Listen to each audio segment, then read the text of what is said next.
Kami bersyukur Tuhan hari ini karena Tuhan baik dalam hidup kami. Kami bersyukur hari ini buat kesempatan yang Tuhan berikan bagi kami. Tuhan, sebentar kami mau dengarkan firman-Mu.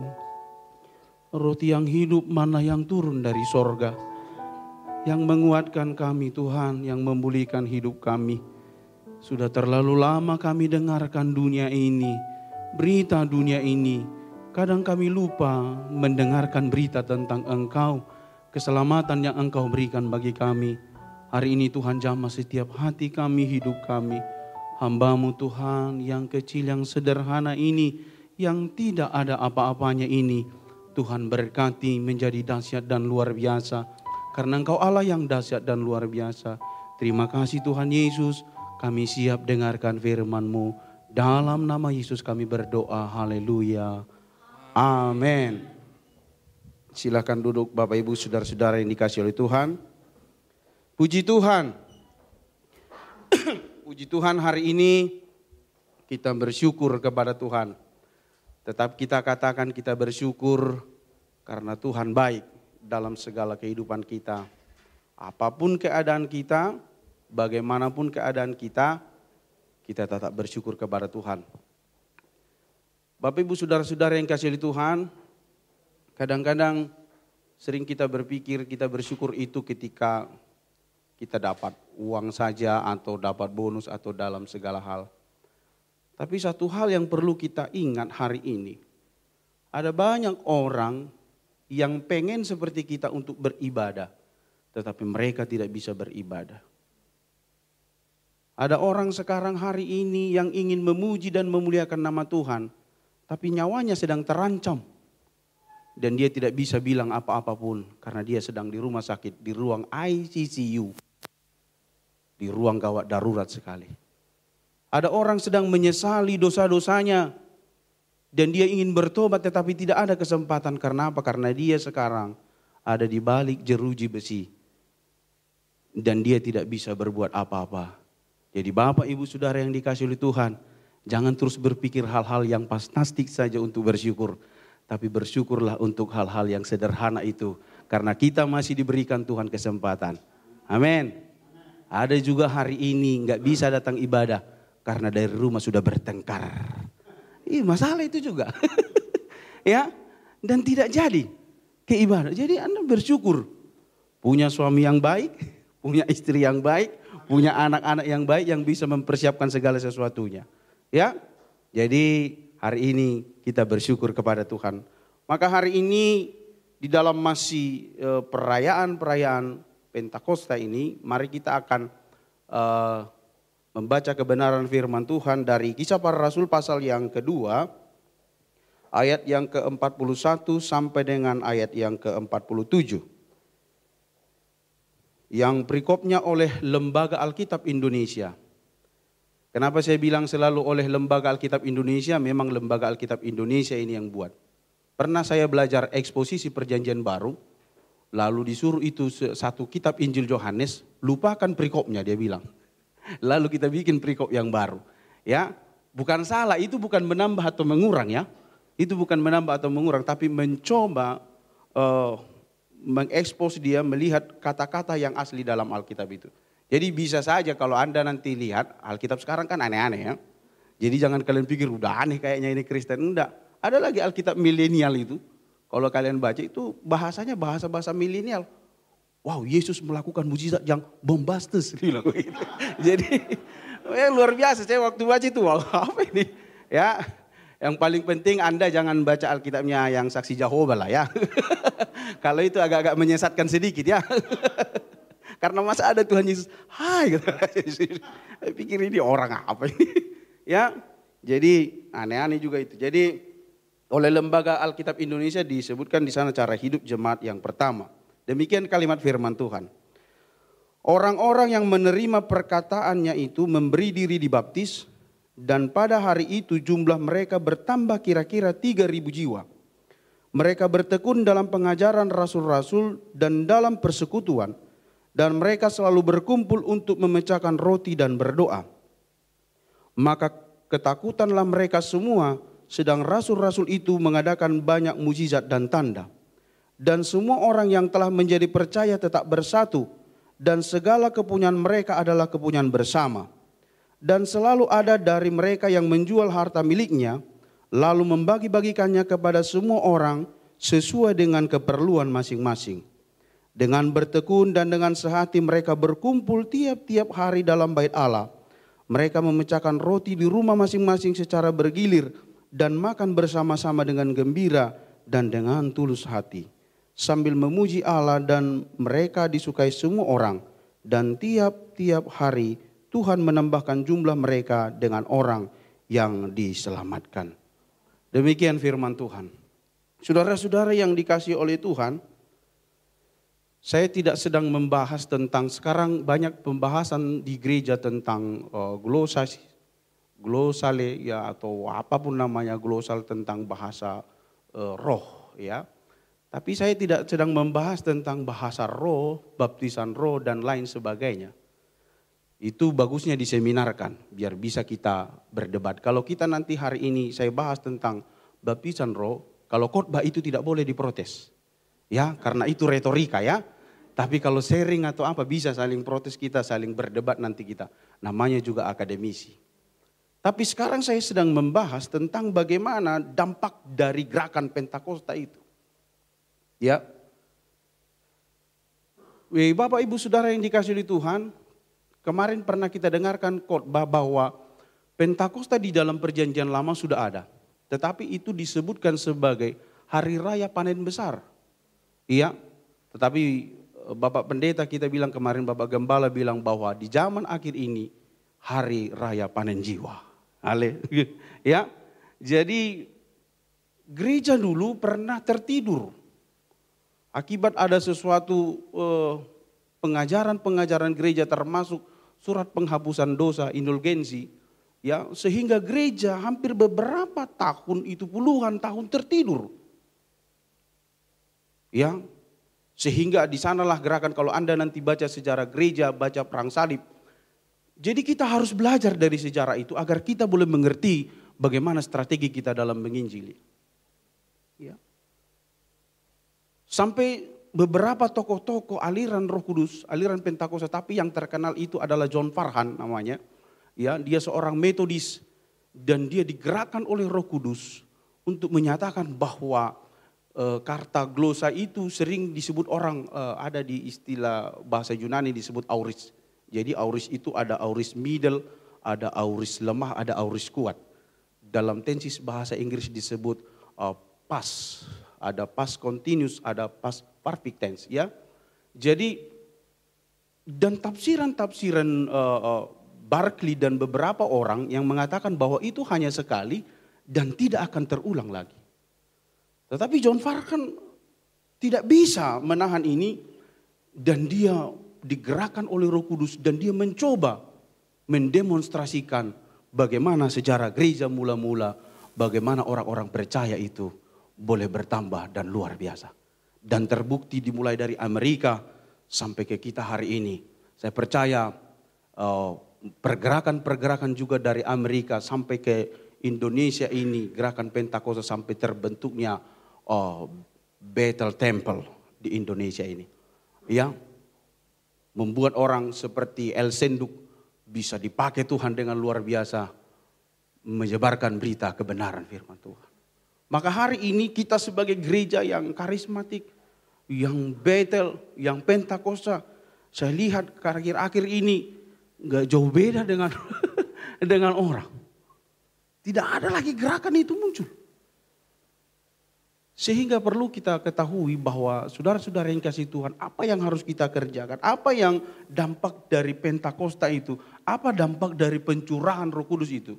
Doa kita setiap hari, gembala selalu berdoa agar Tuhan membanjiri bumi Kima ini dengan rohnya. Maka hari ini akan kita melihat bagaimana dampak Pentakosta. Dampak gerakan Roh Kudus itu menggerakkan setiap orang percaya. Maka kita akan melihat bercermin role model dari penginjilan dari gereja adalah sejarah gereja. Kisah para Rasul ini adalah sejarah gereja yang kita harus lihat. Ya, Bapak Ibu tahu bahwa Kisah para Rasul ini dituliskan Lukas kepada Theophilus. Sampai sekarang beberapa ahli teologi selalu berkata Theophilus ini siapa? Tapi yang jelasnya terjemahan Theophilus itu adalah sahabat Tuhan. Ya, saya percaya ini bukan orang yang orang sembarangan, namanya juga sahabat Tuhan. Ya, saya percaya ini orang yang berpengaruh. Sehingga sebagian dari Asia kecil itu diinjili oleh suratan Kisah Rasul ini. Yang pertama, Bapak Ibu Saudara yang kasih Tuhan, bagaimana dampak Pentakosta? Dikatakan di sini dalam ayat yang ke-41, dan orang-orang yang menerima perkataan itu memberi diri dibaptis, dan hari itu jumlah mereka bertambah kira-kira 3.000 jiwa. Berarti bisa lebih, bisa kurang. Yang pertama yang harus kita lihat di sini dampak dari gerakan Pentakosta, dampak dari pencurahan Roh Kudus di gereja-gereja karismatik, di gereja-gereja Bethel Temple ini.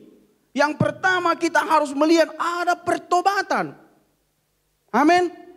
Ada pertobatan. Dibaptis artinya bertobat.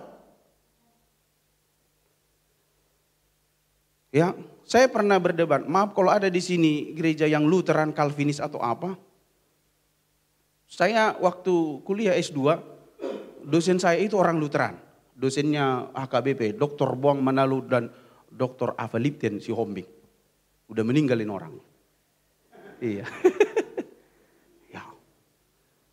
Dia cerita sama saya, dia bilang sama saya, sebenarnya dulu itu Nomensen dan Lemen dan Munson itu menginjili di tanah Batak. Itu akibat gerakan Roh Kudus. Dia bermimpi, dia melihat jiwa-jiwa menangis di sana. Dan dia yakin bahwa Roh Kudus itu luar biasa bekerja. Dan dia yakin Roh Kudus itu membuat orang bisa bertobat banyak. Lalu saya tanya sama dia, loh kenapa sekarang di gereja Protestan gak ada dibahas tentang Roh Kudus? Mereka bilang, ini jujur dia bilang, kami takut kehilangan jemaat kami katanya. Aduh.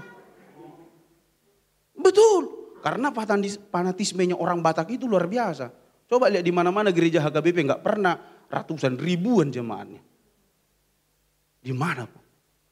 Ya, makanya termasuk gereja-gereja Bethel, Pentakosta yang ada di tanah Batak itu disebutkan aliran Batak karismatik ya. Jadi jemaahnya tetap Batak, tetapi luar biasa. Ya. Jadi Bapak Ibu Saudara-saudara yang dikasihi Tuhan, kalau tidak ada lagi di gereja ini pertobatan besar, kita ganti saja merek gereja ini ya. Mau? Ya, saya tertegun kemarin khotbahnya Ibu di sini. Ya persoalannya dari kita.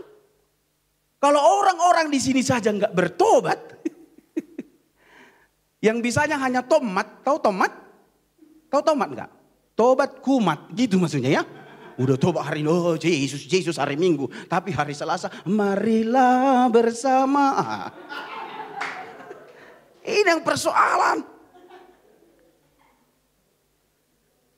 Haleluya. Ya, harus terjadi pertobatan besar. Bila perlu, itu yang di belakang sana akan berubah menjadi haleluya di sana. Bukan lagi halilintar, ya kan? Karena di sana kan setiap malam kan, apalagi malam Minggu kayak kerlapu. Wah, luar biasa.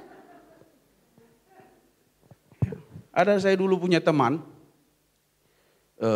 dia menginjili di daerah prostitusi. Lalu saya bilang sama dia, nekat banget kau kesini, saya bilang. Bahaya ini, saya bilang. Ya, tapi dia bilang begini, Yesus juga mengasihi orang-orang seperti ini, dia bilang. Ya, jadi bayangkan, jemaatnya itu banyak yang hostes. Ini sudah ada yang datang dari seberang ke sini, belum? Belum ada. Aduh, masih gagal kita ya. Saya pernah waktu itu mata kuliah penginjilan pribadi, pergi ke lokalisasi. Tapi waktu itu saya bergumul luar biasa, Tuhan tolong saya, jangan sampai saya dijamah Tuhan, saya bilang. Tapi intinya dari survei saya itu, mereka juga ingin kembali. Tapi kadang-kadang mereka bilang, Masyarakat terima kami enggak? Halo? Orang-orang Kristen yang merasa sok kudus, sok suci. Ini persoalannya. Saudara bisa menginjili ke warung tua kah atau di mana, tapi jangan kau minum di sana. Iya kan? Jangan duluan kau ada dulu pernah begitu majelis gereja di Medan. Datang gembala di sana bilang, "Bah, jangan pergi-pergi ke sana lah Pak, nanti susah." "Ah, saya menginjili," katanya. Ternyata kita tanya, duluan dia mabuk. Duluan mabuk dia, belum lagi diinjili orang. Akhirnya belepotan dia. Baru dia bilang lah, ini bahayanya ya, bahayanya orang-orang gak bertobat seperti ini kalau menginjili. Dia bilang lah waktu itu bahwa yang tersalib itu bukan Tuhan Yesus, tapi iblis. Jadi dia ejailah dia, dicala lah dia namanya si Hombing, iblis yang tersalib. Masalah ini. Jadi gerakan Pentakosta membuat pertobatan besar-besaran. Amin. Iya. Harus buat pertobatan besar-besaran. Memang selalu kita berkata 2-3 orang berkumpul, di situ Tuhan hadir. Alangkah baiknya 200-300 orang. Iya kan? Jangan kecil-kecilan lah, beriman gak usah. Ya terlanjur beriman gak usah kecil-kecil. Iya kan? Saya sampai sekarang saja beriman, Tuhan saya mau jadi dirjen Bimas Kristen. Saya bilang, ya namanya juga beriman ya kan? Ngapain? Kalau saya lihat mobil, gak usah lagi ya Tuhan, Fortuner. Saya bilang, iya kan? Kalau Anda berdoa tentang perumahan, gak usah bilang, Tuhan perumahan sederhana. Saya, jangan. Tuhan kita dahsyat, bisa langsung yang klaster Tuhan. Pokoknya yang ada gambar kudanya. Yang ada gambar kudanya Tuhan. Ya, harus menginjili. Ya, harus menginjili. Jadi gerakan Pentakosta membawa perubahan besar.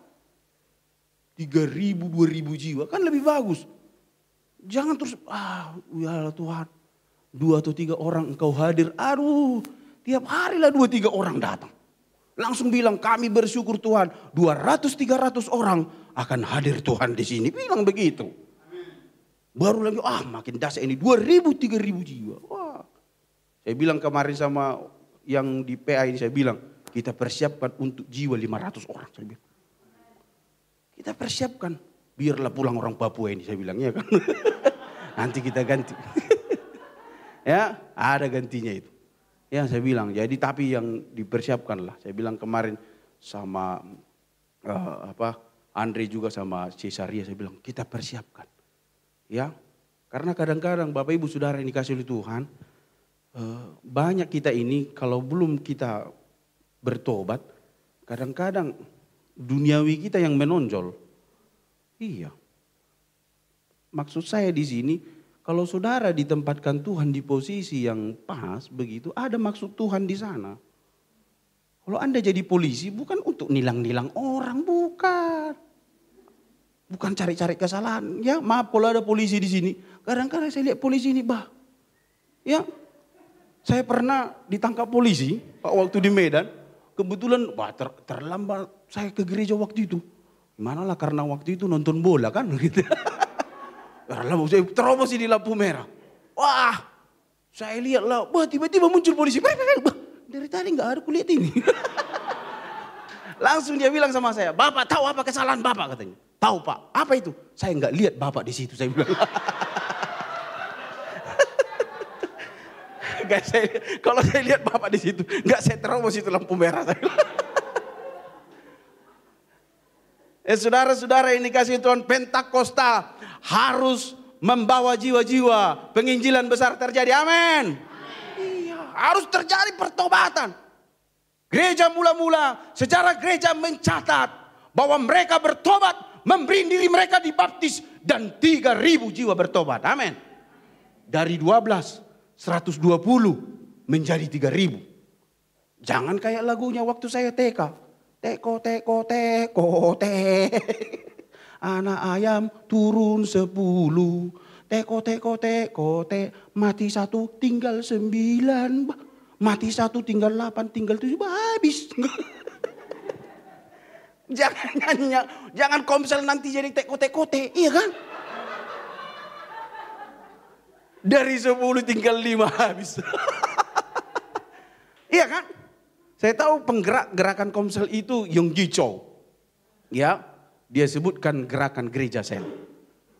Ya, sampai ada gerakan 12 namanya. Jadi 12, habis 12 mereka akan pecah.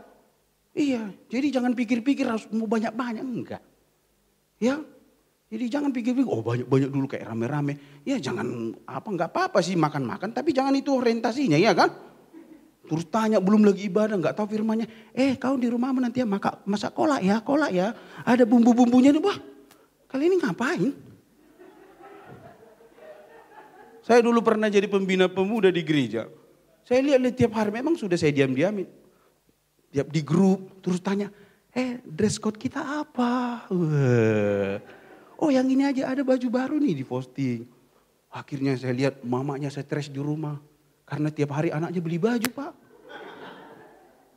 Akhirnya saya tegur. Saya bilang, kalian itu mau fashion show atau mau melayani Tuhan sih? Saya bilang bukan salah ya, enggak salah.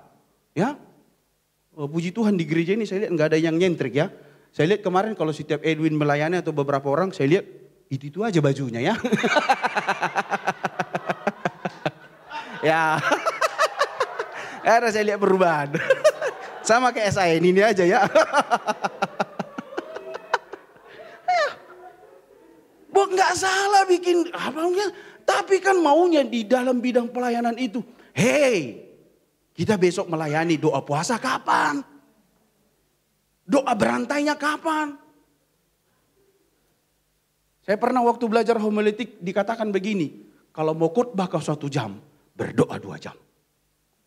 Berarti hitung kalau mau melayani di sini 15 menit, ya doamu janganlah 10 menit atau 5 menit ya kan? Oh Yesus, engkau tahu segala-galanya. Memang Tuhan Yesus tahu. Iya kan? Harus. Doanya harus dilipat gandakan. Iya. Saya saja sebelum waktu dibilang datang, setiap hari Senin, baru tadi malam saya menyembah Tuhan. Pagi-pagi jam 3 saya sudah berdoa. Entah kenapa biasanya, enggak tahu pengalaman pengkhotbah yang lain ya. Saya biasa kalau bicara mengajar di kampus atau apa, itu biasa aja. Tapi entah kenapa kalau berkhotbah ini kayak berat sekali. Kayak saya mau disalibkan kayaknya. Ya. Saya bilang Tuhan tolonglah. Saya bilang kadang-kadang pagi-pagi, kalau boleh Tuhan ambillah cawan ini. Saya bilang. Masalahnya ini pesannya Tuhan. Coba bayangkan pesannya camat aja kau udah gemetaran kau sampaikan, iya kan? Pesan camat. Ini camat pesankan besok dia apa, iya kan? Apalagi kayak pesan menteri dan presiden. Itu sudah, ini pesannya Tuhan. Dari sorga. Bahasa Inggrisnya ini kan disebut apa? Old Testament, New Testament, iya kan? Tahu nggak artinya testament itu? Wasiat. Wasiat. Kalau anak muda sekarang sering bilang surat cinta dari Tuhan. Nah gitu kira-kira ya. Ini wasiat. Harta karun ini. Harta karun, harta yang luar biasa. Dan saya pernah baca sebuah survei mengatakan bahwa orang, makanya itu kita adakan gerakan pembacaan Alkitab. Iya, kalau Anda mau cerdas, gak usah, bukan saya bilang gak usah bimbingan belajar atau bagaimana ya. Nanti mungkin marah di sini yang punya bimbingan belajar. Tapi saya mau bilang begini, ini salah satunya kalau Anda rajin baca Alkitab, coba. Survei sudah membuktikan banyak orang cerdas. Coba lihat, rata-rata coba lihat saja. Nanti coba, ini ibu, bapak coba sudah lihat di sekolah Alkitab biasanya orang-orang terpuruk itu. Iya, nggak bisa masuk kemana-mana, sudahlah sekolah teologi saja. Makanya kita dulu dosen teologi ini susah urusin. Bagaimana lah ngurusin orang-orang rusak, iya kan? Saya pernah mengajar Pak waktu di sekolah teologi, waktu di Medan saya bilang, bohong kita pendeta ini saya bilang. Kita bilang berikan yang terbaik. Ternyata anak-anakmu yang paling bodoh lah kau kasih sekolah teologi saya bilang. Harusnya yang terbaik. Iya.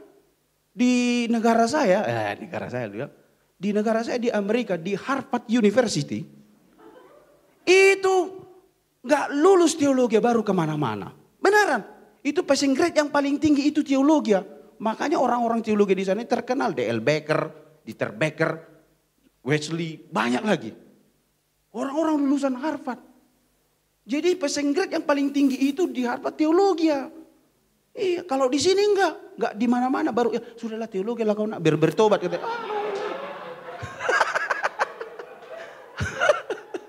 Iya, nomor 2 baru kedokteran. Benaran, karena memang teologi itu dianggap adalah raja segala ilmu. Iya, mau belajar ekonomi ada di sini. Mau belajar hidup apa enggak usah kau sekolah akuntansi. Di sini ada ilmu akuntansi di sini. Ya, termasuk seperti dibilang ibu ini, kejujuran ada di sini. Baca. Ya, Bapak Ibu Saudara yang kasih Tuhan, pertama gerakan Pentakosta itu membuat banyak jiwa bertobat. Amin. Yang kedua, ya, dikatakan di dalam ayat yang ke-42, mereka bertekun dalam pengajaran rasul-rasul, dalam persekutuan, dan mereka selalu berkumpul untuk memecah-mecahkan roti. Bertekun dalam pengajaran firman. Kalau disebutkan dalam bahasa aslinya pengajaran rasul itu disebut logos. Ya. Jadi pengajaran firman. Jadi gerakan Pentakosta itu membuat orang bertekun dalam pengajaran firman. Saudara, Bapak Ibu saudara tahu enggak? Sekarang ini diramu khotbah. Ya ada topikal, ada tekstual, ada ekspositori. Sekarang banyak pendeta sampai bingung dia. Mau gaya apa lagi saya ini biar jemaat saya bertumbuh. Kadang-kadang ada gaya bebas, gaya apa. Wah bingung. Ya. Kalau dulu kan apa? Sekali berkhotbah Petrus 3.000 bertobat. Sekarang 3.000 kali pendeta berkhotbah, 1 pun gak ada bertobat. Persoalan ini. Karena sudah lebih pintar jemaat Pak daripada pendeta sekarang. Iya sudah lebih pintar. Wah kadang-kadang pertanyaannya pun menyudutkan. Saya kalau mengajar juga, untung aja saya enggak di lembaga teologi. Waktu saya mengajar di lembaga teologi ada-ada saja pertanyaannya. Iya kan? Jadi Bapak Ibu Saudara yang kasih Tuhan, saudara tahu kalau baca surat Paulus kepada di Roma, di Korintus, itu di zaman sejarah gereja, itu dibaca. Itu dibaca. Coba bayangkan berapa pasal kitab Roma? Hah? Berapa pasal? Itu dibaca. Makanya sampai di dalam Kisah Para Rasul diceritakan ada yang namanya Eutikus yang di loteng bait Allah karena saking lamanya dibaca itu surat dia ngantuk jatuh mati. Iya kan? Untung di sini nggak ada apa ya? Jangan-jangan ada jatuh nanti di sini ya. Coba renungkan dulu bagaimana imannya orang yang pertama itu dibaca. Saudara-saudaraku yang ada di Roma, coba nanti kita tes sekali-sekali. Saya baca di sini 1 pasal, betah enggak dengar firman Tuhan? Enggak ada topik-topik, enggak ada poin pertama, poin kedua enggak ada. Enggak ada, sekarang pendeta sekarang kan ada poin pertama, poin kedua, dan bagian pertama duduknya ini. Sampai pusing dia bikin-bikin itu. Tapi gereja mula-mula itu Alkitab, itu firman Tuhan, itu surat dibaca. Makanya sampai disebutkan bertekun. Mereka dengarkan tekun. Ini enggak. Banyak sekarang jemaat. 15 menit pertama masih senyum. 15 menit berikutnya mulai. Lama tuh ini pendeta. Aku tahu itu. Pasti ke sini nanti itu tuh. Ini ada.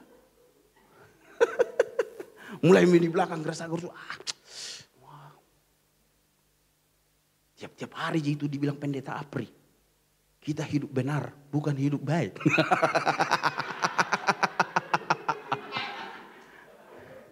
Tapi bagi saudara yang menolak itu nggak akan tertanam itu firman. Di sini baru saya temukan itu. Di sini baru saya temukan orang peduli buat keluarganya. Dan saya sudah buktikan. Jangan kau jemu-jemu sebut nama keluargamu. Sebentar lagi disebut nama keluargamu. Di sini. Kau panggil nama keluargamu. Sebutkan. Saya percaya ada yang diam ini. Terus-terusnya begitu. Tidak ada perubahan. Aduh. Bagaimana pun terjadi mukjizat. Panggil namanya. Sebelum dia bertobat. Kalau nggak bertobat lagi dia. Ya sudah biar saja situ ya kan. Nah, sampai kayak ada begitu cerita kan. Dia berdoalah. Tuhan. Karena tidak ada kepastian dari pacarnya ini. Nggak dilamar-lamar. Nggak ada tanda-tanda. Iya kan. Terus kalau ditanya kamar kau lamar aku kak. Berdoalah. Ya. Akhirnya wanita ini pun habis kesabarannya. Dia berdoalah, Tuhan kalau dia milikku dekatkan dia kepadaku. Kalau dia bukan milikku, panggillah dia ke sisimu. Itu doa sudah putus asa itu ya. Karena enggak jelas. Saudara-saudara yang dikasih Tuhan bertekun dalam pengajaran. Ya, kelihatan itu orang bertobat atau tidak bertobat. Ya, nanti kalau kalian yang sedang bikin PA di grup itu, coba lihat aja. Kalau sudah mulai turun temperamen suaranya, itu berdoalah kalian. Enggak bertobat itu ya. Pertama-tama maka Tuhan Allah menciptakan ini. Lama-lama bacaan kedua. Itulah sebabnya Tuhan menyatakan seperti ini. Ini udah bahaya ini. Iya. Biasanya orang kalau enggak suka lagi baca firman Tuhan, dengarkan firman Tuhan, ini sudah masalah ini. Padahal waktu sekolah minggu kita sering bernyanyi apa? Baca kitab suci, doa tiap hari kalau mau tumbuh. Iya, baca kitab suci, doa tiap hari, bukan tiap minggu. Iya kan? Tiap hari. Read the Bible, pray every day, and grow and grow. Iya kan kalau mau tumbuh. Iya. Makanya gerakan Pentakosta itu harus membuat kita menjadi orang yang bertekun dalam pengajaran firman. Amin. Iya, harus bertekun. Disuruh komsel, bertekun, ya, baca firman Tuhan. Coba, saya bilang tadi, coba bayangkan kalau kita hidup di zaman rasul-rasul itu, nggak ada lagi topik apa. Sekarang kan ada topik khotbah apa, nggak ada, dibaca itu. Nanti coba kita tes sekali-sekali di gereja ini. Satu pasal Pak kita baca ya. Satu Matius itu betang nggak jemaat ini di sini. Baca kitab Matius itu coba berapa pasal? 28 pasal. Siap? Sudah mulai dengar. Sedangkan pakai topik aja sudah gatal-gatal nih. Dibaca sampai 28 pasal itu. Injil Matius itu dibaca. Dan mereka dengarkan. Baik, mereka simak. Ya. Coba pernah lihat ini enggak? Apa namanya? Gambarnya apa? Syaratnya menjadi seorang disebut sebagai guru itu atau sebagai imam di orang Yahudi itu harus hafal itu kitab kakak ibu. Kejadian, Keluaran, Imamat, Bilangan, Ulangan. Itu harus dihafal. Dan mulai kecil mereka dihafal itu. Makanya biasanya ada kalau ada gambar, kalau kalian ada lihat gambar orang Ibrani, ada di sini kotak-kotak diikat di kepalanya itu hukum Taurat itu. Jadi kalau main-main mereka, main-main istirahat itu baca firman Tuhan. Ditahan gitu, dibaca. Awinusa basamaim bit kados sameka tabo malkuteka ya atseret soneka. Lagi. Iya loh. Dia gulung lagi kita, baru duduk lagi dia. Iya. Jadi dia tutup, dia buka lagi, dia baca. Saya tertantang sekali waktu itu, apa namanya? Ada seorang Ustadz bilang sama saya, kenapa Pak di agama Kristen tidak diajarkan bahasa aslinya Alkitab? Dia bilang bahasa Ibrani dan bahasa Yunani. Dia bilang dalam hati saya, nanti mungkin Pak kenapa? Tapi dalam hati saya begini, Tuhan Yesus bahasa Indonesia aja nggak pernah dibaca.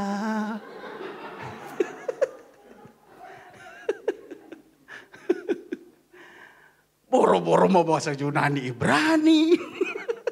Jangan-jangan kalau saya khotbah bahasa Yunani hari ini di sini, kalian datang dengan stres, pulang stroke.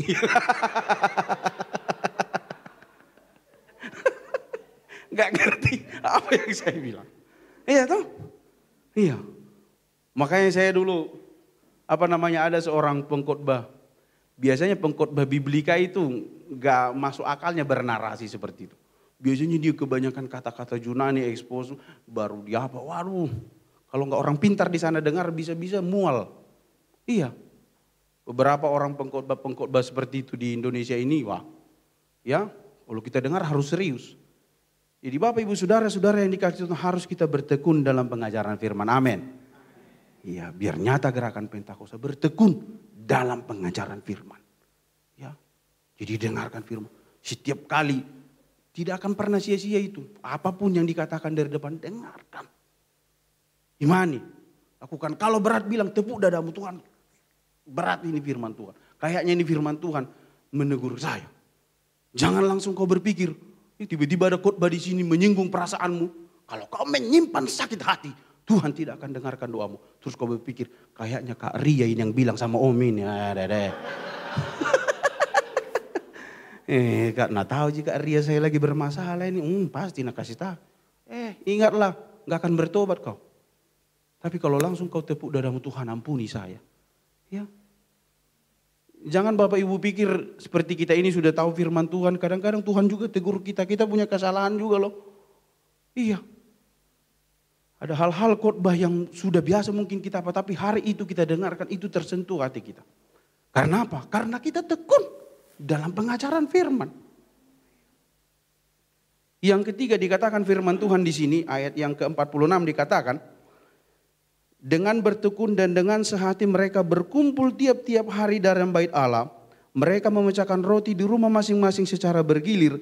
Dan makan bersama-sama dengan gembira dan dengan tulus hati. Kita garis bawahi di sana mereka berkumpul tiap-tiap hari dalam bait Allah. Gerakan Pentakosta membuat orang senang beribadah. Senang beribadah. Saya punya kesaksian waktu itu saya praktek di daerah Samosir ya, daerah perkampungan. Waktu saya kuliah S1. Wah kan kita tinggal di pastori. Ya biasanya memang kalau sekolah teologi ya, apalagi di rumah pendeta yang full time begitu. Ya iman teguh tapi dompet tipis ya Pak. Pokoknya kita makan apa adanya lah ya. Luar biasa di sana. Saya pikir itu Om Pendeta selalu bilang besok kita nak puasa. Saya pikir waktu itu untuk dekat dengan Tuhan. Ternyata lagi habis stok. Gak ada apa-apa.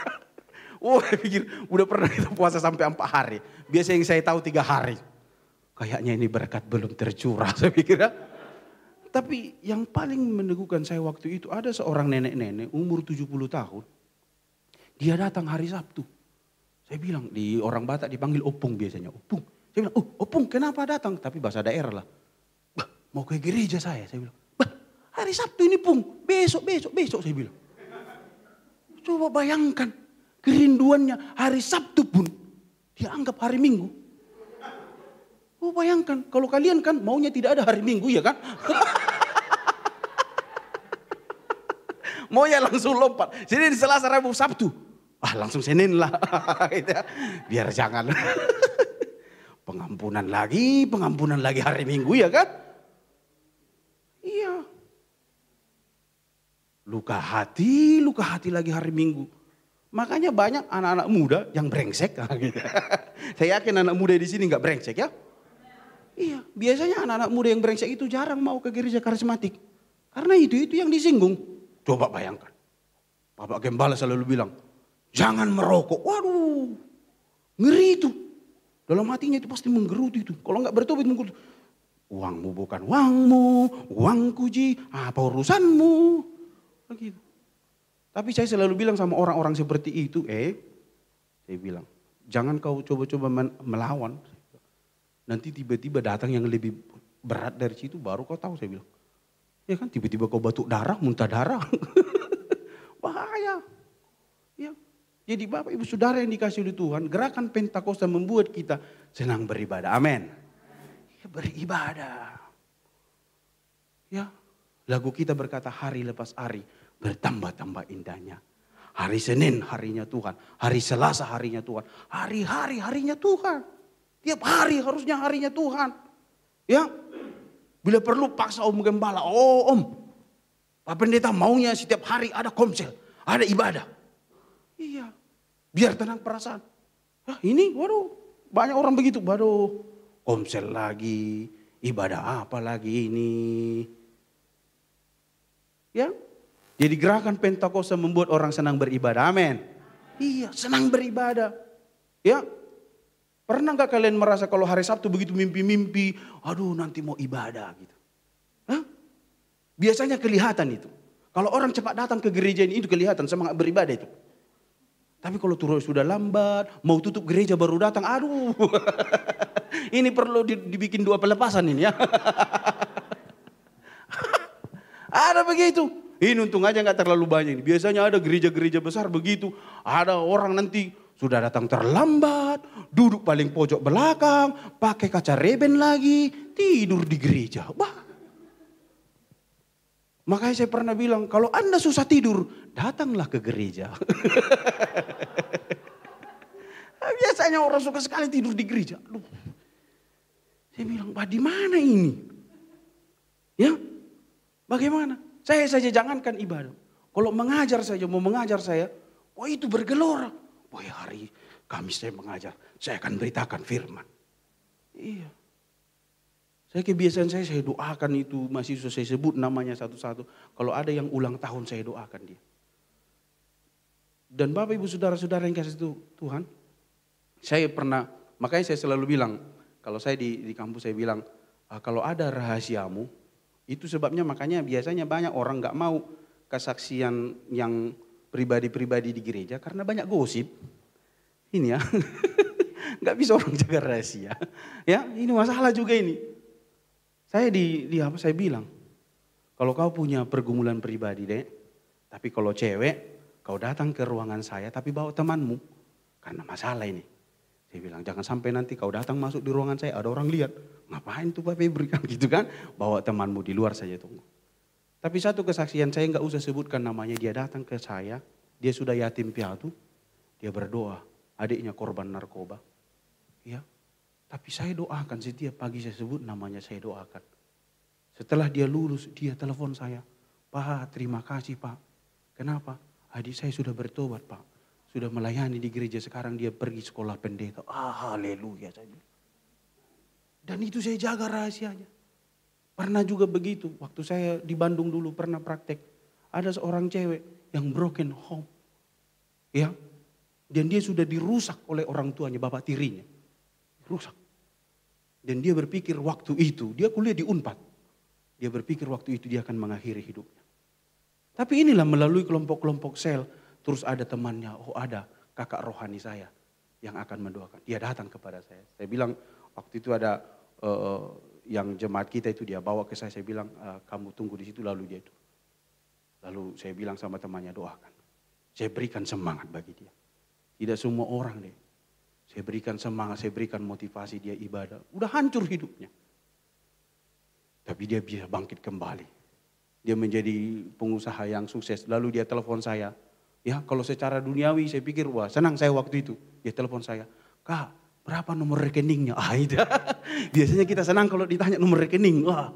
Tapi saya bilang sama dia. Entah kenapa waktu itu saya gak mau kasih nomor rekeningku. Memang sudah selesai bertelepon saya pikir. Aduh kenapa bodoh saya kasih Tuhan. Tapi saya bilang seperti ini, saya selalu ajarkan kepada siapapun yang dekat dengan saya. Kalau kau berbuat baik kepada saya layani kau yang baik. Itu biasa, saya bilang.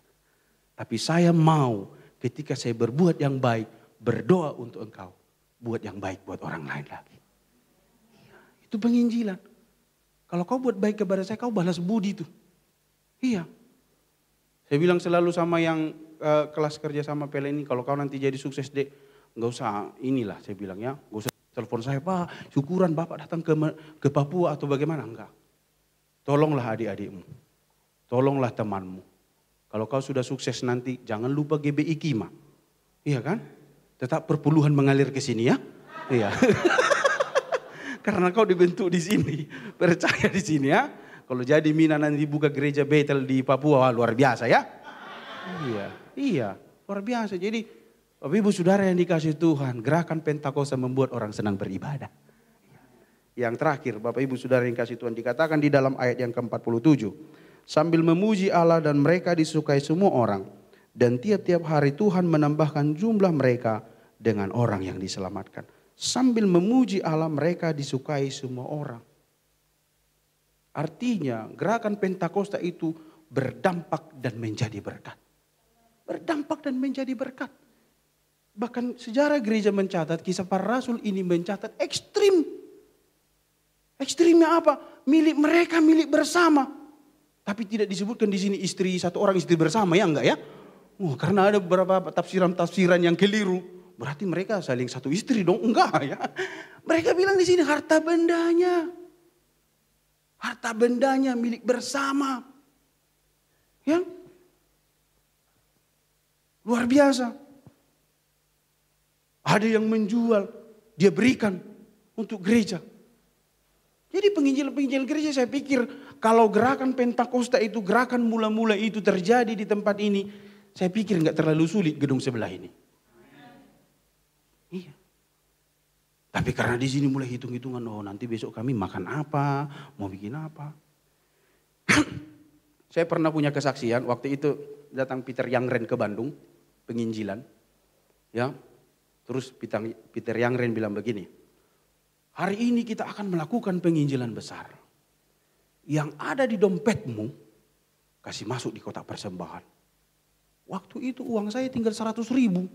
Saya buka, wah Tuhan, kalau saya kasih ini saya jalan kaki mi. Enggak makan lagi. Wah tapi dalam nama Yesus, kasih enggak gitu. Kasih enggak, ya. Tapi saudara ini kesaksian yang hidup. Waktu datang itu, wah biarlah jalan kaki. Dalam nama Yesus. Saya bilang, saya cabut dompet saya kasih. Untung gak ikut dompetnya ya. Langsung saya kasih 1.000. Dengan tercurah air mata ya. Ngeri. Karena kalau mahasiswa itu, waktu mahasiswa ngeri ya. Kalau mahasiswa itu, apalagi mahasiswa teologi ya. Uang 10.000 serasa 100.000 itu. Iya. Berharga sekali. Makanya kalau bunyi juga kering itu mahasiswa langsung uang. Iya. Makanya coba lihat di kampus di daerah Unhas itu sama Poltek. Ada di situ tempat rumah makan Warsis namanya. Warsis. Di situ orang banyak mahasiswa makan. Karena di situ bisa nasinya tambah. Karena bagi mahasiswa nggak perlu rasa, yang penting kenyang. Gitu ya. Nggak perlu rasa. Biar sudah dihinggapi lala itu ikan makan saja. Iya kan? Yang penting kenyang. Bisa tenang tidur. Iya kan? Dan biasanya saya waktu mahasiswa, itu saya 1 kali atau 2 kali satu hari makan. Biasanya makan pagi dan makan siang itu saya rapel. Jam-jam 3 saya makan. Akhirnya nanti kalau ada kebaktian rumah tangga, itu juga saya seleksi. Saya lihat, mana di rumah siapa ini kan gitu. Kalau di rumah, wah Pak Manurung, makan ini. Gitu ya. Langsung. Makanya saya dulu rajin ibadah. Ya rajin ibadah, apalagi di rumah-rumah orang tertentu itu langsung saya cepat ya. Makan ini ya, perbaikan gizi, karena luar biasa. Apalagi kita dulu di asrama tinggal, luar biasa. Ya, ini ada adik saya di sini dari Medan ya. Jadi kalau kebaktian juga di rumah orang ini dulu saya senang sekali. Ya, karena Bapak Uda itu kerja di PLN, makanan luar biasa ya. Coba-coba saya datang. Belum lagi orang datang terus saya datang. Saya bilang, udah bagaimana? Udah saya lihat aroma-aroma yang luar biasa. Luar biasa dia. Saudara-saudara yang dikasih oleh Tuhan. Ya, jadi mari kita menjadi orang yang berdampak ekstrim. Ya, waktu itu saya serahkan uangnya 100.000. Saya bilang dengan berdarah air mata, saya bilang, aduh Tuhan, ini gak punya uang lagi. Saya bilang, baru saya jalan lah. Saya mengharapkan mujizat lah ya. Saya bilang, Tuhan mana mujizatmu ini, mana mujizat ini Tuhan. Saya bilang, tiba-tiba. Ya, kan kita kalau orang sekolah teologi itu kan hidup kita Casio ya. Iya, banyak dulu merek baju saya Casio, sepatu saya Casio. Dikasih orang maksudnya. Merek Casio semua ya, dikasih orang ya. Pasti bilang, kita kan kalau bagaimana? Dia bilang, aduh mau kemana? Mau pulang. Naik baru. Puji Tuhan. Terjadi mujizat pertama. Tumpang. Dikasih saya tumpangan. Mau kemana nih? Mau ke Pastori. Saya bilang, Pastori. Sampai di Pastori lagi. Ya tadi saya kasih uang. Saya bukan cerita hitung-hitungannya ya. Saya kasih tadi uang 100.000 untuk penginjilan. Untuk penginjilan waktu itu saya kasih. Baru tiba-tiba saya turun dari mobil. Bilang, Om tunggu dulu. Bilang, kenapa? Saya bilang, dalam hati saya pasti disalam ini.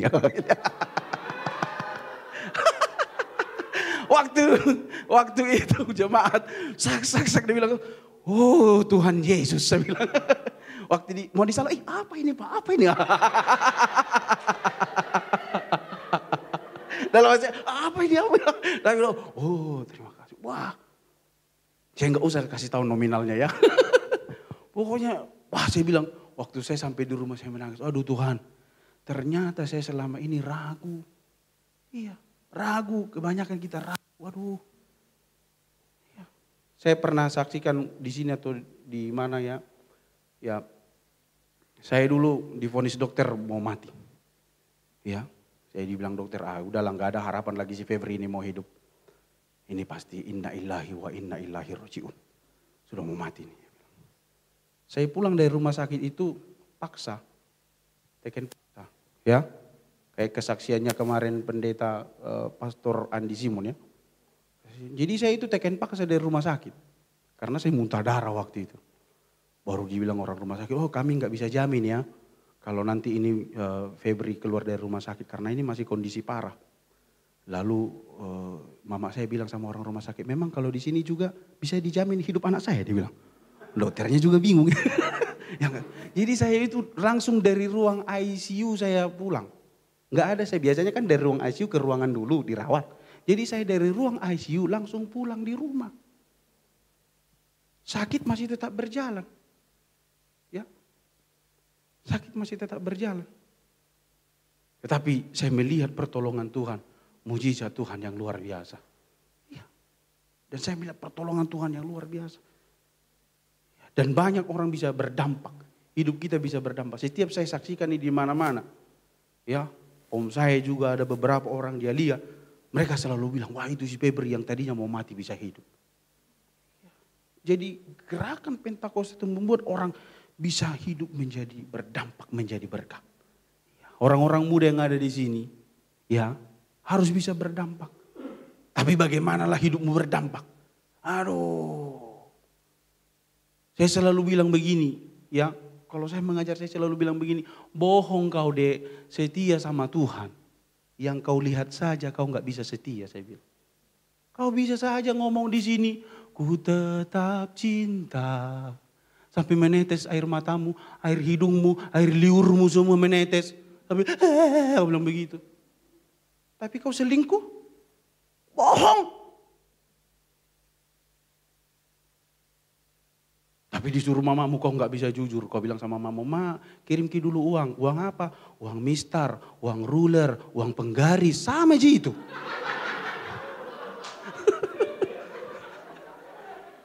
Aduh. Kau bilang uang ini uang praktek, ternyata kau beli apa namanya itu? Yang 65.000 1B, apa itu? Aduh, ampun saya. Sekarang mentalnya orang ini, sekarang memang reformasi mental ini generasi muda sekarang. Banyak orang muda sekarang gak peduli lagi. Iya. Saya waktu di rumah begitu, saya lihat istri saya juga mulai tidak bertobat lagi. Saya bilang, mulai hari ini setiap makan handphone dimatikan atau saya matikan kau. Saya bilang. Iya. Udah perlu, di Eropa sudah mulai ekstrim ya. Banyak orang tua itu dipecahkan handphone anaknya. Iya. Saya juga ajar kepada orang tua, saya bilang, kalau ada anaknya bu yang gak mau lagi peduli handphone terus dipegang, buang bu. Buang handphonenya, tapi ambil lagi ya. Buang saja. Ya, saya bilang, waktunya makan, kadang-kadang banyak begitu. Waktunya makan, apalagi kalau sudah main Mobile Legend, ini gak terarah lagi nih. Iya, gak mau lagi diberhentikan. Dipanggil pun gitu, gak ngerti. Saya pernah waktu ngajar, mungkin sebelum saya datang, dia main Mobile Legend. Kira-kira main ya. Langsung diam. Udah saya berdiri di belakangnya begini. Bentar lagi pak, nanti di AFK ini pak. Bentar lagi ya pak, ya bentar lagi. Sebentar lagi nih, lagi war ini. Wah, gimana etikanya itu orang begitu. Lalu saya bilang sama ini, kau yang keluar dari sini atau saya yang keluar dari ruangan ini. Saya bilang, iya pak, langsung dimatikan. Gak apa-apa sih main game, ya kan? Gak apa-apa, tapi ada waktunya. Jangan sampai kau tergantung di situ, sampai mimpi-mimpi begitu. Iya kan? Gak apa-apa. Game itu diciptakan orang Jepang untuk melatih otaknya. Biar mengasah. Masalahnya orang Indonesia otaknya belum ada. Pernah ada saya baca cerita guyonan, terbakarlah satu pesawat. Jadi hangus semua orang di dalam. Ada bule, ada orang Indonesia. Bingung orang, yang mana bule, mana Indonesia. Langsung datang ada wartawan bilang begini, pecahkan saja kepalanya pak. Kenapa? Dia bilang, coba lihat. Kalau otaknya itu berantakan pasti orang bule. Oh iya kah? Iya. Tapi kalau dipecahkan otaknya nggak ada apa-apa, masih utuh. Itu orang Indonesia. Karena jarang dipakai katanya. Jarang dipakai otak. Iya. Ini persoalannya kita belum pintar, belum apa. Orang sana itu untuk menghilangkan jenuhnya. Ada game Mario, ada apa. Untuk mengasah mereka. Bahkan ada sekarang yang disebut dengan hypnoteaching itu, pembelajaran dengan menterapi orang, itu dengan main game. Main game. Ya, kemarin baru-baru datang mahasiswa dari Korea itu, mereka sistemnya begitu. Main game sambil belajar. Tapi memang mereka sudah terbiasa belajar. Ya. Orang Yahudi kan sudah terbiasa belajar. Mulai dari umur 5 tahun dia sudah diajar. Belajar sudah diajar. Belajar. Saya bersyukur mahasiswa Papua yang datang ini, yang saya ajar hari ini, ya luar biasa, mereka ini di atas rata-rata lah. Iya kan? Tapi kalian harus sadari, dulu ada pernah dari mana itu Enduga. Siapa namanya saya lupa, jurusan akuntansi. Pernah saya kasih tugas, Pak. Saya kasih tugas. Ya. Bukan saya apa, jadi kalian nanti harus pulang di Papua, cerdaskan orang Papua ya. Karena kalian termasuk orang Papua yang cerdas ya. Iya. Orang di pedalaman mungkin ini orang. Saya kasih tugas lah sama dia. Saya bilang, saya nggak usah sebutkan namanya. Saya bilang, kau Dek kerjakan ini laporan bacaan Alkitab. 2 minggu saya suruh Pak. Dan dikerjakan. Saya bilang, kenapa ini orang gak dikerjakan? Saya bilang. Baru saya bilang, kenapa enggak kau kerjakan Dek? Enggak tahu Pak. Dia bilang, oh oke lah, saya ambil lah punya seniornya. Ini, contoh lah ini saya bilang. Dia bawa lah ke rumahnya. Besoknya dia datang sama saya. Sudah selesai Pak. Cepatnya saya bilang, iya Pak. Oh Tuhan Yesus, saya pikir. Saya baca di fotokopi Pak. Darah Yesus saya pikir. Dia tinggal ganti nama. Enggak begini saya bilang.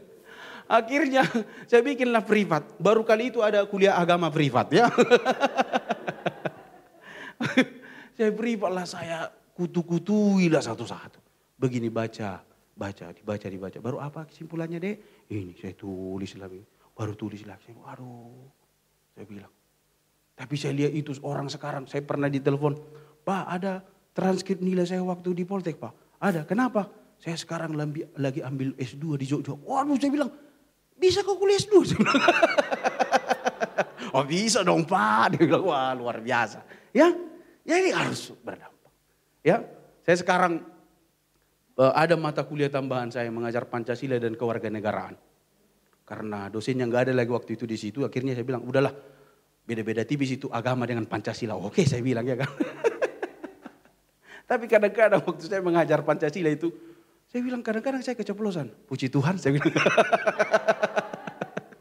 Lalu mereka kaget. Iya. Iya. Dan saudara-saudara yang dikasihi Tuhan. Kenapa orang seberang ini benci dengan kita? Mulai kecil saya baru tahu itu dari Sabtom. Yang ada di kampus. Mulai dari kecil mereka sudah diajarkan untuk benci dengan kita. Mulai dari kecil. Dia bilang Yahudi, Kristen, musuh kita. Tapi satu hal yang bisa membuat mereka bertobat dan bisa kita menjadi dampak adalah kasih. Waktu saya datang sama dia, padahal apa sih saya kasih sama dia? Paling saya kasih makan bakso, iya kan? Kan orang di sini tinggi kastanya kan? Luar biasa. Saya baru alami di sini bahwa ada dosen manggil mahasiswa kayak manggil ayam, iya kan? Woi mahasiswa, siko. Aduh, nggak sopan itu ya. Saya nggak pernah manggil begitu sama mahasiswa. Dek, sini dek.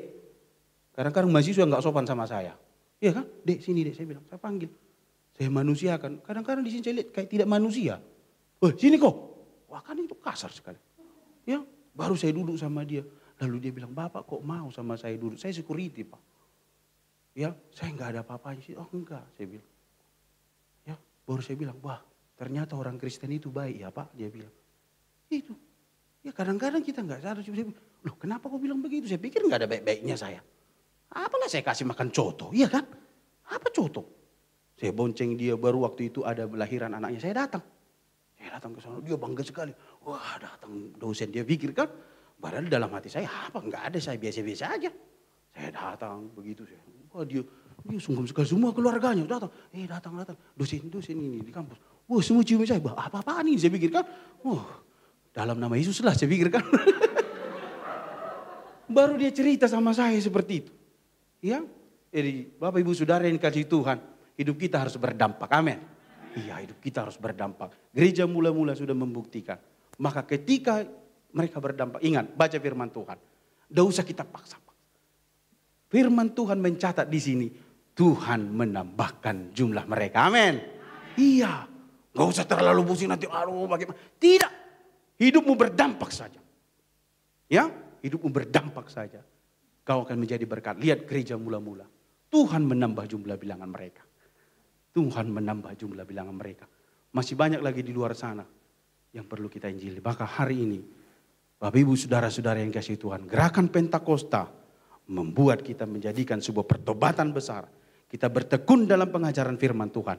Kita senang beribadah dan kita menjadi berdampak dan menjadi berkat. Kita semua bangkit berdiri. Tim musik saya undang mari ke depan. Haleluya Yesus.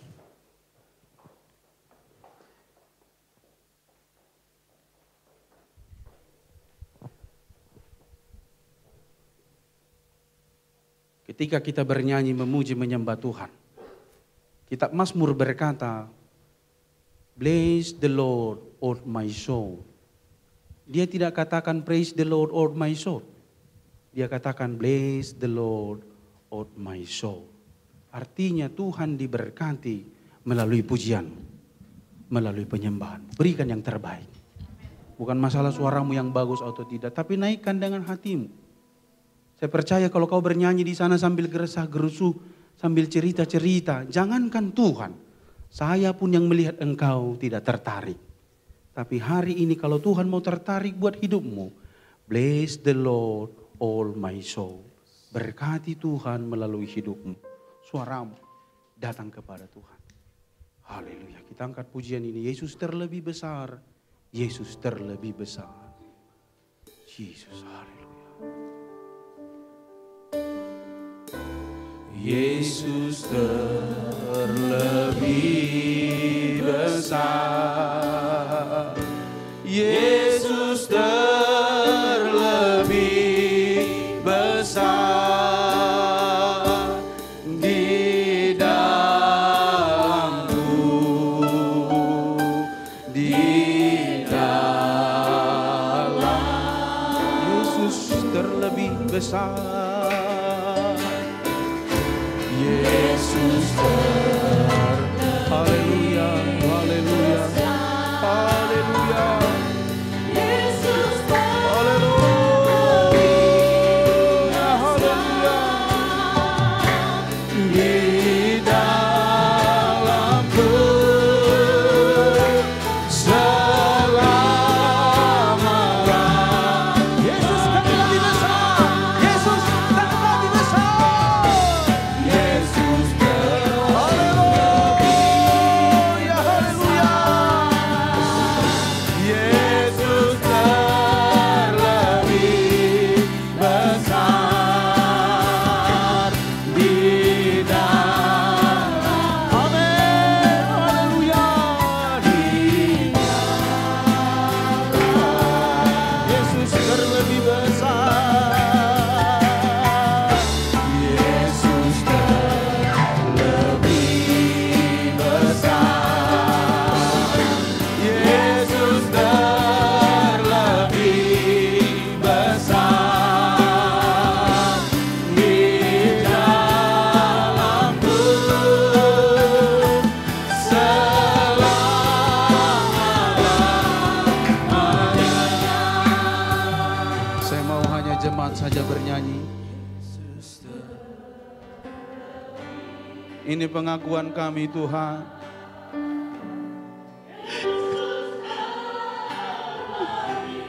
Ini rasa syukur kami kepada Engkau Tuhan. Haleluya.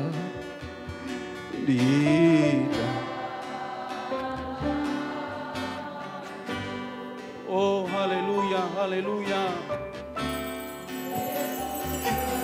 Engkau terlebih besar Tuhan. Engkau bisa lakukan segala sesuatu. Besar di dalamku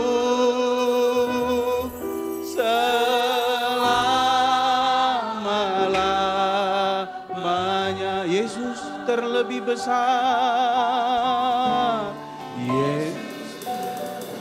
Haleluya, haleluya, haleluya. Curahkanlah roh-Mu Tuhan. Curahkanlah roh-Mu kepada kami. Haleluya. Urapilah kami Tuhan. Roh-Mu mengalir di tengah-tengah kami. Di dalamku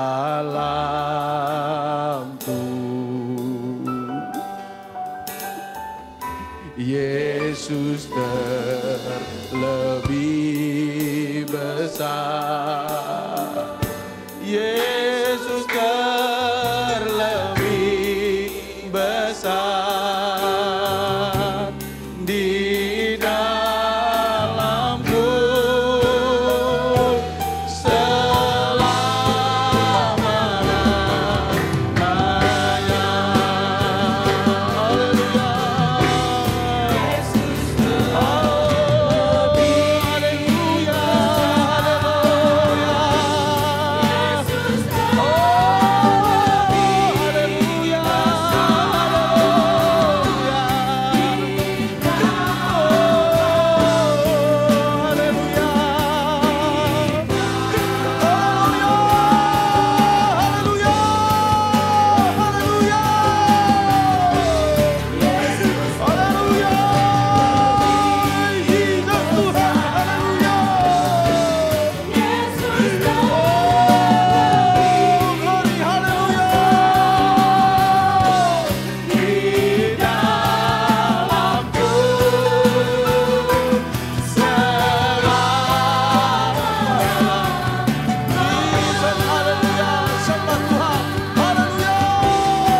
Nama Tuhan ditinggikan dalam nama Yesus Kristus.